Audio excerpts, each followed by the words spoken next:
name's Laurie Stevens. For the first 20 so years of my life, I only had one language. One word for home, one word for family and song.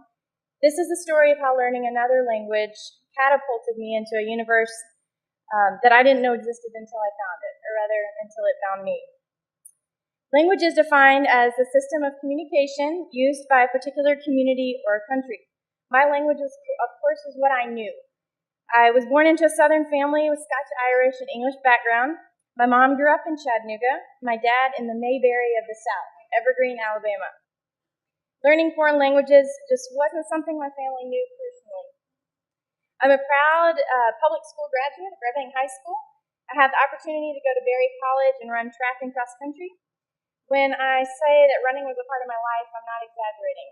We averaged about 60, 70 miles a week. We did morning runs and afternoon speed workouts. Here I am doing the steeplechase 3,000 meters. Sometimes I was the one in the water. At Berry, I was a communications journalism major. I felt confident about writing, but my minor was a complete surprise to me.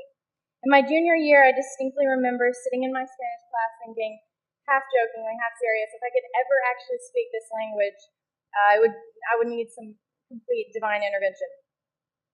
This is pictures. I'm actually wearing the scarf that I bought from this gypsy woman selling on the side of the river in Portugal. There's something I love about this photo, the intensity about these women. I was being drawn into a culture, into a people different than my own. Taking a detour for a minute, the summer after I graduated college, my friends and I formed a nonprofit to help raise awareness for Alzheimer's and Parkinson's diseases. We fixed up an RV and took off just days after graduation. Before we reached the Mississippi, our bumper had fallen off, our running water dried up, and our AC went completely out during the hottest summer on record for years. In 80 days, we visited all 48 of the contiguous United States. Our organization was called Get Lost Now. The idea was to get lost in things that you love, things that make you happy, no matter your physical or mental capabilities. If there was something that brought you joy, find it and do it. Thoughts from El Baño. I came home from Get Lost Now without a clear picture of the next plan for life after college. If I were to follow my own advice and what I've been telling people for the past 80 days of finding your joy and do it, for me that was speaking and learning Spanish. Soon I would discover even more what that meant. If I didn't continue to study the language, I would lose it. Again, I had writing and I felt comfortable, but this Spanish was limited by time, I felt.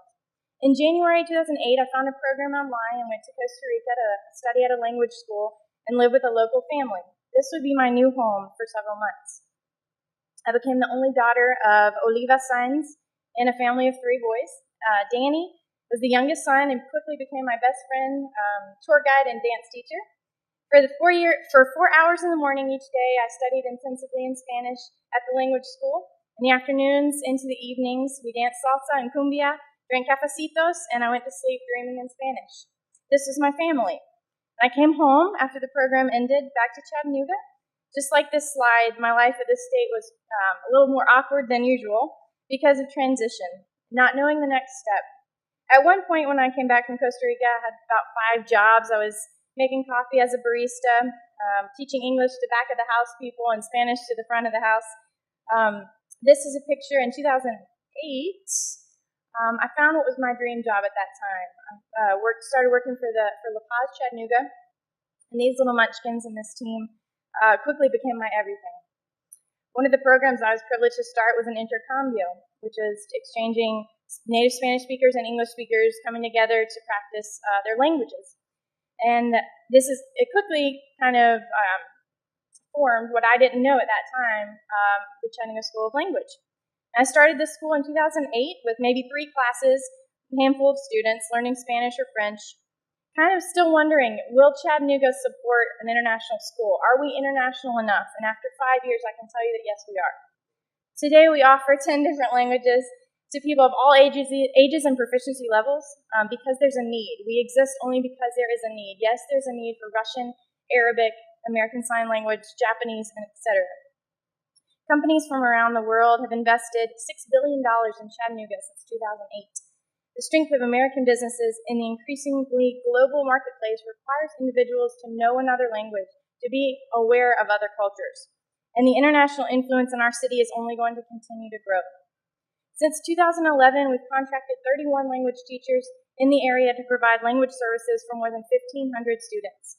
From 2013 to 15, our student population more than doubled.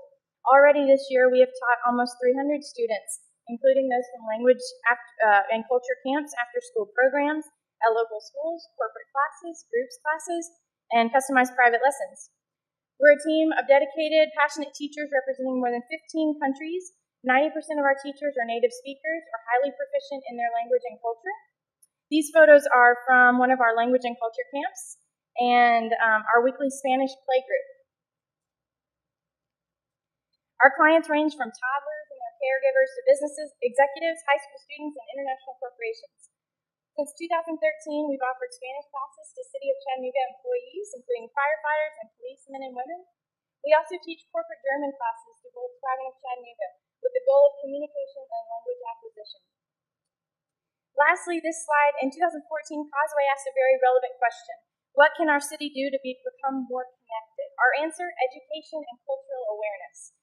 Through this project, we hosted a language and culture camp for 20 kids from Northside Neighborhood House, giving these children the opportunity to see the world differently. I leave you with these words from a poem that I found. I speak only one language. My friend at school speaks two.